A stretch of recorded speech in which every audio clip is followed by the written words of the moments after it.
76ನೇ ಜನ್ಮ ದಿನೋತ್ಸವವನ್ನು ನಾವೆಲ್ಲ ಸೇರಿ ಆಚರಿಸ್ತಾ ಇದ್ದೀವಿ. ಅವ್ರಿಗೆ ಈ ಒಂದು ದೇವರು ಇದು ಒಳ್ಳೇದು ಮಾಡಲಿ, 25 ವರ್ಷ ಆಯುಸ್ ಕೊಟ್ಟು ಚೆನ್ನಾಗಿರಲಿ ಅಂತ ಬೇಡ್ಕೊಳ್ತೀನಿ. ನಾನು ಮಕ್ಕಳ ಸೇವೆಯನ್ನು ಮಾಡಬೇಕು ಅನ್ನೋ ಉದ್ದೇಶನ ಇಟ್ಕೊಂಡು ದುಡಿತಾ ಇದ್ದೇನೆ.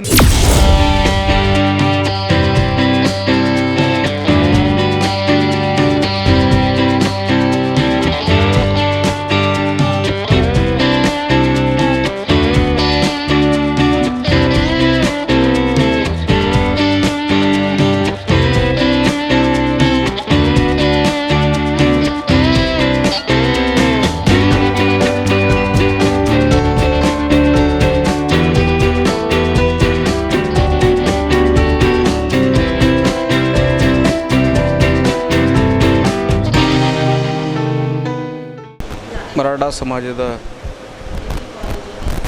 ಅಗ್ರಗಣ್ಯ ನಾಯಕರು, ಮಹಾನುಭಾವಿಗಳು ಅಷ್ಟೇ ಅಲ್ಲದೆ ಕೇವಲ ಒಂದೇ ಸಮಾಜಕ್ಕೆ ಅಷ್ಟೇ ಅಲ್ಲ, ಎಲ್ಲ ಸಮಾಜದ ಜೊತೆ, ಎಲ್ಲ ಸಮಾಜದ ಗುರುಗಳ ಜೊತೆ ಅಜಾತ ಶತ್ರು ಹಾಗೆ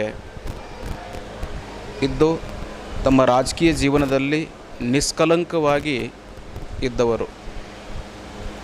ಅಷ್ಟೇ ಅಲ್ಲದೆ ತುಂಬ ವಿಷಯಗಳನ್ನು ಚೆನ್ನಾಗಿ ಅರ್ಥ ಮಾಡ್ಕೊಂಡಿದ್ದಾರೆ. ಎಲ್ಲ ವಿಷಯದಲ್ಲಿಯೂ ಕೂಡ ಭಾಳಷ್ಟು ಒಳ್ಳೆಯ ರೀತಿಯಾಗಿ ಭಾಷಣ ಮಾಡುವಂಥ ಶೈಲಿ ಕೂಡ ಅಷ್ಟೇ ನಾವು ಚೆನ್ನಾಗಿ ನೋಡಿದ್ದೀವಿ. ಇವತ್ತಿನ ದಿನ ಅವ್ರಿಗೆ ಆಲ್ಮೋಸ್ಟ್ 76ನೇ ಒಂದು ಜನ್ಮ ದಿನೋತ್ಸವವನ್ನು ನಾವೆಲ್ಲ ಸೇರಿ ಆಚರಿಸ್ತಾ ಇದ್ದೀವಿ.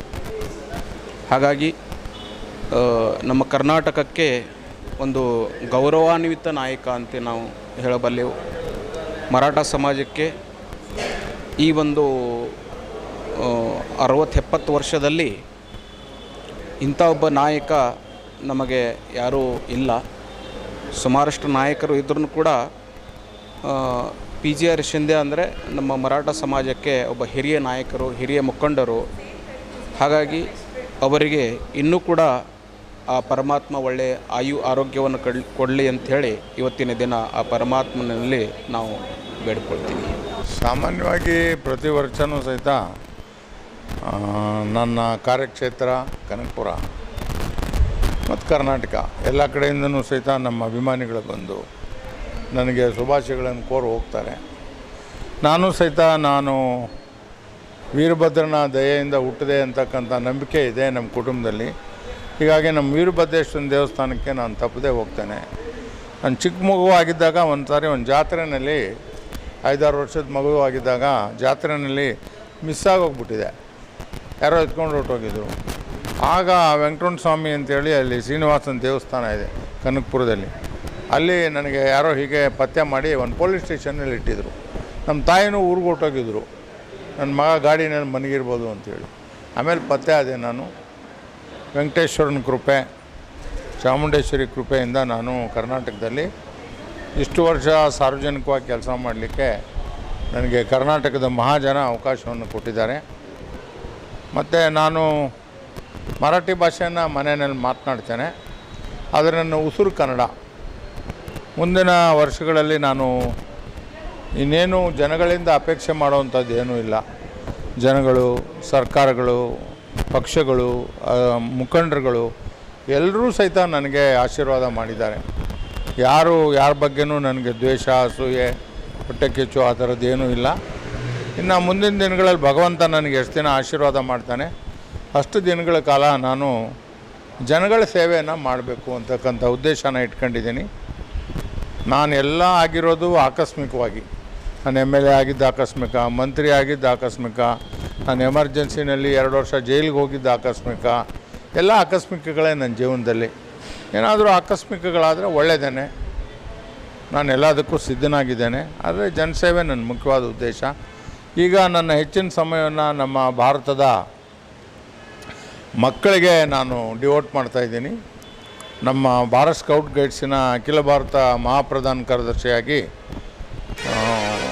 ಎಲ್ಲ ರಾಜ್ಯಗಳಿಗೂ ಭೇಟಿ ಕೊಟ್ಟು ಸ್ಕೌಟ್ ಗೈಡ್ಸಿನ ಕರ್ನಾಟಕದಲ್ಲಿ ಮತ್ತು ಎಲ್ಲ ರಾಜ್ಯಗಳಲ್ಲೂ ಪ್ರಬಲವಾಗಿ ಬೆಳೀಲಿಕ್ಕೆ ವಿಶ್ವವಿದ್ಯಾನಿಲಯಗಳಲ್ಲಿ, ಶಾಲಾ ಕಾಲೇಜುಗಳಲ್ಲಿ ಬೆಳೆಸಲಿಕ್ಕೆ ಪ್ರಯತ್ನ ಮಾಡ್ತಾಯಿದ್ದೇನೆ. ಮಕ್ಕಳಲ್ಲಿ ದೇಶಪ್ರೇಮ, ಮಕ್ಕಳಲ್ಲಿ ಪರಿಸರ ಪ್ರೇಮ, ಮಕ್ಕಳಲ್ಲಿ ಪ್ರಾಣಿಗಳನ್ನು ಪ್ರೀತಿಸ್ತಕ್ಕಂಥದ್ದು, ಗುರು ಹಿರಿಯರಿಗೆ ಗೌರವಿಸ್ತಕ್ಕಂಥದ್ದು, ದೇವರು ಅಂದರೆ ಸತ್ಯದಲ್ಲಿ ನಂಬಿಕೆ ಇಡ್ತಕ್ಕಂಥದ್ದು. ನಮ್ಮ ಸ್ಕೌಟ್ ಗೈಡ್ಸಿನ ನಿಯಮ ಇದನ್ನು ಹೇಳ್ತದೆ: service for your self, service for god and that is truth, and service for the society. ಈ 3 ಬೆರಳಿಂದ ನಾವೆಲ್ಲ ಕಡೆಗಳಲ್ಲಿ ಈ ಚಿಹ್ನೆಯನ್ನು ಇಟ್ಕೊಂಡಿದ್ದೇವೆ. ಸುಮಾರು 200 ದೇಶಗಳಲ್ಲಿ ಇದು ಕೆಲಸ ಮಾಡ್ತಾಯಿದೆ. ಈ ಒಂದು ಸಂಸ್ಥೆಯ ಅಡಿಯಲ್ಲಿ ನಾನು ಮಕ್ಕಳ ಸೇವೆಯನ್ನು ಮಾಡಬೇಕು ಅನ್ನೋ ಉದ್ದೇಶನ ಇಟ್ಕೊಂಡು ದುಡಿತಾ ಇದ್ದೇನೆ. ನೋಡುವ ಮುಂದೆ ಕರ್ನಾಟಕದ ಜನ ಏನು ಮಾಡ್ತಾರೆ, ದೇಶದ ಜನ ಏನು ಮಾಡ್ತಾರೆ, ನಾನು ಕಾಯ್ತೇನೆ. ಈಗ ಆ್ಯಕ್ಚುಲಾಗಿ ಏಕಕಾಲದಲ್ಲಿ ಮಾಡೋದು ಅಷ್ಟೊಂದು ಸೂಕ್ತವಾಗಿ ಈ ದೇಶದಲ್ಲಿ ಕಷ್ಟ. ಯಾಕೆಂದರೆ ಭಾಳ ದೊಡ್ಡ ದೇಶ ಇದು. 2 ಕೋಟಿನೋ ಜನಸಂಖ್ಯೆ ಇದೆ ಅಂತ ಹೇಳಿದ್ರೆ ಮಾಡ್ಬೋದಾಗಿತ್ತು. ಮತ್ತು ಒಂದು ರಾಜ್ಯ ಇದ್ದಂಗೆ ಇನ್ನೊಂದು ರಾಜ್ಯ ಇರೋದಿಲ್ಲ. ಈಗ ಯಾವುದೇ ಕಾರಣಕ್ಕೂ ಸಹಿತ ನಿಮಗೂ ಗೊತ್ತಿದೆ, ತಮಿಳುನಾಡಿನಲ್ಲಿ ಯಾವ ಪಕ್ಷ ಆಡಳಿತ ನಡೆಸ್ತಾ ಇದೆ, ಅಲ್ಲಿ ಬೇರೆ ಯಾರೂ ಬರೋಕ್ಕೆ ಸಾಧ್ಯನೇ ಇಲ್ಲ. Same thing in West Bengal. ಹೀಗೆ ಅವರವರ ರಾಜ್ಯಗಳಿಗೆ ಅವರವ್ರದ್ದೇ ಆದ ನಿಬಂಧನೆಗಳಿವೆ, ಅವರವ್ರದ್ದೇ ಆದ ಸಂಸ್ಕೃತಿ ಇದೆ, ಅವ್ರದ್ದೇ ಆದ ಆಚಾರ ವಿಚಾರಗಳಿವೆ. ಅದನ್ನೆಲ್ಲ ಬಿಟ್ಟು ಒಂದು ದೇಶ ಅನ್ನೋದ್ರಲ್ಲಿ ಎರಡನೇ ಪ್ರಶ್ನೆ ಇಲ್ಲ. One nation, we belong to one nation, no doubt about it, but not one election. One election ಮಾಡೋದು ಅಷ್ಟೊಂದು ಸುಲಭ ಇಲ್ಲ, ಅದು ಕಾರ್ಯಸಾಧನೂ ಅಲ್ಲ. ಅದರ ಬದಲಾಗಿ ಇವತ್ತು ಇಡೀ ಪ್ರಪಂಚದಲ್ಲಿ, ಕರ್ನಾಟಕದಲ್ಲಿ ವಿಶೇಷವಾಗಿ ಮತ್ತು ವಿಶೇಷವಾಗಿ ಭಾರತ ದೇಶದಲ್ಲಿ ಭ್ರಷ್ಟಾಚಾರ ಭಾಳ ಇದೆ, ಎಲ್ಲ ಹಂತಗಳಲ್ಲೂ ಇದೆ. ನಾವು ಸುಮ್ಮನೆ ಆಷಾಢ ಬುದ್ಧಿ ಆಗೋಕ್ಕೆ ನಾನು ಬಯಸೋದಿಲ್ಲ. ಎಲ್ಲ ಹಂತದಲ್ಲೂ ಭ್ರಷ್ಟಾಚಾರ ತುಳುಕ್ತಾ ಇದೆ. ಅದು ಎಲ್ಲಿಂದ? ಅದರ ಗಂಗೋತ್ರಿ ಯಾವುದು? ಹುಟ್ಟೋದು ಎಲ್ಲಿಂದ? ಚುನಾವಣೆಯಿಂದ. ಸೊ ಲಾಲ್ ಕೃಷ್ಣ ಅದ್ವಾನಿಯವರು, ಅಟಲ್ ಬಿಹಾರಿ ವಾಜಪೇಯಿ ಅವರು, ಪ್ರೊಫೆಸರ್ ಮಧು ದಂಡವತಿಯವರು, ನಮ್ಮ ಮಾಜಿ ಪ್ರಧಾನಿಗಳಾದ ಚಂದ್ರಶೇಖರ್ ಅವರು, ಅವರೆಲ್ಲ ಇದಕ್ಕೆ ಪರಿಹಾರ ಏನು ಕೊಡ್ತಾಯಿದ್ದು ಅಂದರೆ ಚುನಾವಣೆಗಳು ಸುಧಾರಣೆ ಆಗಬೇಕು. ಶೇಷನ್ ಅಂತ ಎಲೆಕ್ಷನ್ ಕಮಿಷನರ್ ಇದ್ದರು. ಒಬ್ಬ ಶೇಷನ್ ವ್ಯತ್ಯಾಸ ಮಾಡೋದಾದಲ್ಲಿ why not in the entire country? ಅದನ್ನು ಮಾಡಬೇಕು. There are so many other priorities for government of India. Electoral reforms ಮಾಡಬೇಕು. ಆಮೇಲೆ ವುಮೆನ್ಸ್ಗೆ ರಿಸರ್ವೇಷನ್ ಬಿಲ್ ಪಾಸ್ ಮಾಡಿದ್ದಾರೆ, ಅದನ್ನು ಕಾನ್ಸ್ಟಿಟ್ಯೂನ್ಸಿಗಳನ್ನು ಡಿಲಿಮಿಟೇಷನ್ ಮಾಡಬೇಕು. ಅದರ ಕಡೆ ಗಮನ ಕೊಡೋದು ಒಳ್ಳೆಯದು ಅಂತ ನನ್ನ ಅಭಿಪ್ರಾಯ. ಯಾರಿಗೆ? ಭಾರತ ಸರ್ಕಾರಕ್ಕೆ ನನ್ನ ಅಭಿಪ್ರಾಯದಲ್ಲಿ ಇದೇನು ಮಹಿಳೆಯರಿಗೆ ಮೀಸಲಾತಿ ಕೊಡ್ತಕ್ಕಂಥದ್ದು, ಅದಕ್ಕೆ ಬೇಕಾಗಿರ್ತಕ್ಕಂಥ ಸಿದ್ಧತೆ ಮತ್ತು ಚುನಾವಣಾ ಪದ್ಧತಿಯಲ್ಲಿ ಆಗಬೇಕಾಗಿರ್ತಕ್ಕಂಥ ಭ್ರಷ್ಟಾಚಾರದ ನಿಯಂತ್ರಣ, ಹಣಕಾಸನ್ನು ನಿಯಂತ್ರಣ ಮಾಡಲಿಕ್ಕೆ ಭಾರತ ಸರ್ಕಾರ ಪ್ರಯತ್ನ ಮಾಡಬೇಕು. ಎಲ್ಲ ವಿರೋಧ ಪಕ್ಷದವ್ರನ್ನೂ ವಿಶ್ವಾಸಕ್ಕೆ ತಗೋಬೇಕು. ಅದಕ್ಕೆ ನಾನೊಬ್ಬನೇ ಮಾಡಿಬಿಡ್ತೀನಿ, that is not possible. 400 seat ತೊಗೊಬಿಡ್ತೀನಿ, 500 ಸೀಟ್ ಇವೆಲ್ಲ ಆಗದೇ ಇರೋ ಕೆಲಸಗಳು. ಸುಮ್ಮನೆ ಹೇಳ್ಕೋಬೋದು ಅಷ್ಟೇ. ನೋ ಸರ್, ಇವತ್ತು ನಮ್ಮ PGR ಸಾಹೇಬರಿಗೆ ಇದು 75 ವರ್ಷ ತುಂಬಿ ಇದು 76ನೇ ವರ್ಷಕ್ಕೆ ಈ ಒಂದು ಕಾಲಿಟ್ಟಿದ್ದಾರೆ. ಅವ್ರಿಗೆ ಶ್ರೀ ವಿದ್ಯಾಗಣಪತಿ ಸೇವಾ ಸಮಿತಿ ನಮ್ಮ ದೊಡ್ಡ ಗಣಪತಿ ದೇವಸ್ಥಾನದಲ್ಲಿ ಈ ಒಂದು ಇದು 55 ಇಯರ್ಸಿಂದ ಕೂಡ ಈ ಒಂದು ಗಣಪತಿ ಉತ್ಸವ ಮಾಡ್ತಾಯಿದ್ದಾರೆ. ಅದಕ್ಕೆ ಅವರು ಈ ಒಂದು ಗೌರವ ಅಧ್ಯಕ್ಷರಾಗಿ ಈ ಕೆಲಸ ಮಾಡ್ತಾಯಿದ್ದಾರೆ. ಅದರಲ್ಲಿ ಇದು ನಾನು ಕೂಡ ಈ ಒಂದು ಇದು 2 ವರ್ಷದಿಂದ ಒಂದು ಅಧ್ಯಕ್ಷನಾಗಿ ನಾನು ಕೆಲಸ ಮಾಡ್ತಾಯಿದ್ದೀನಿ. ಅವರು ನಮಗೆ ಒಂದು ಕರೆದು ನಮಗೆ ಈ ಒಂದು ಕೆಲಸ ಕೊಟ್ಟರು. ನೀನೆಲ್ಲ ಇದು ಮಾಡ್ತೀಯಪ್ಪ, ಚೆನ್ನಾಗಿ ಕೆಲಸ ಮಾಡ್ತೀಯಪ್ಪ ನೀನು, ಈ ನಮ್ಮ ದೊಡ್ಡ ಗಣಪತಿ ದೇವಸ್ಥಾನದ ಶ್ರೀ ವಿದ್ಯಾಗಣಪತಿ ಸಮಿತಿ ಅಂತ. ಅವ್ರಿಗೆ ಈ ಒಂದು ದೇವರು ಇದು ಒಳ್ಳೇದು ಮಾಡಲಿ, ಇನ್ನು ಇದು ಒಳ್ಳೆ ರೀತಿ ಕೆಲಸಗಳು ಮಾಡಲಿ ಅಂತ ಹೇಳ್ಬಿಟ್ಟು ನಾನು ಕೇಳ್ಕೊತೀನಿ ಸರ್.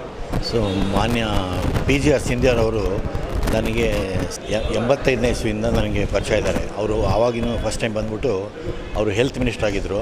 ಆಮೇಲೆ ಅಲ್ಲಿಂದ ಸ್ಟೆಪ್ ಬೈ ಸ್ಟೆಪ್ ಅವರು ರಾಮಕೃಷ್ಣ ಹೆಗಡೆ ಟೈಮ್ ಒಳಗೆ, ಆಮೇಲೆ ಅಲ್ಲಿಂದ ಬೊಮ್ಮಾಯಿ ಅವ್ರ ಹತ್ರ ಮತ್ತು ದೇವೇಗೌಡ ಹತ್ರ, ಇವರ ಹತ್ರ ಎಲ್ಲ ಕೆಲಸ ಮಾಡಿದ್ದಾರೆ. ಅವರು ಫೈನಾನ್ಸ್ ಮಿನಿಸ್ಟ್ರಾಗಿ ಸೇವೆ ಸಲ್ಲಿಸಿದ್ದಾರೆ. ಆಮೇಲೆ ಹೋಮ್ ಮಿನಿಸ್ಟ್ರಾಗಿ ಸೇವೆ ಸಲ್ಲಿಸಿದ್ದಾರೆ. ಇನ್ನೂ ನಾನಾ ಥರದ್ದು ಇದೆಲ್ಲ ಹೆಲ್ತ್ ಮಿನಿಸ್ಟ್ರಾಗೂ ಸೇವೆ ಸಲ್ಲಿಸಿದ್ದಾರೆ. ಅವರಿಗೆ ಇನ್ನೂ ದೇವರು ಇನ್ನೊಂದು 25 ವರ್ಷ ಆಯಸ್ಸು ಕೊಟ್ಟು ಚೆನ್ನಾಗಿರಲಿ ಅಂತ ಬೇಡ್ಕೊಳ್ತೀನಿ. ಭಾಳ ಸಜ್ಜನರು, ಭಾಳ ಒಳ್ಳೆಯ ಮನುಷ್ಯರಿದ್ದಾರೆ ಅವರು. ಎಲ್ಲರ ಜೊತೆಲಿ ಬೆರೀತಾರೆ ಅವ್ರು ಚೆನ್ನಾಗಿ. Thank you.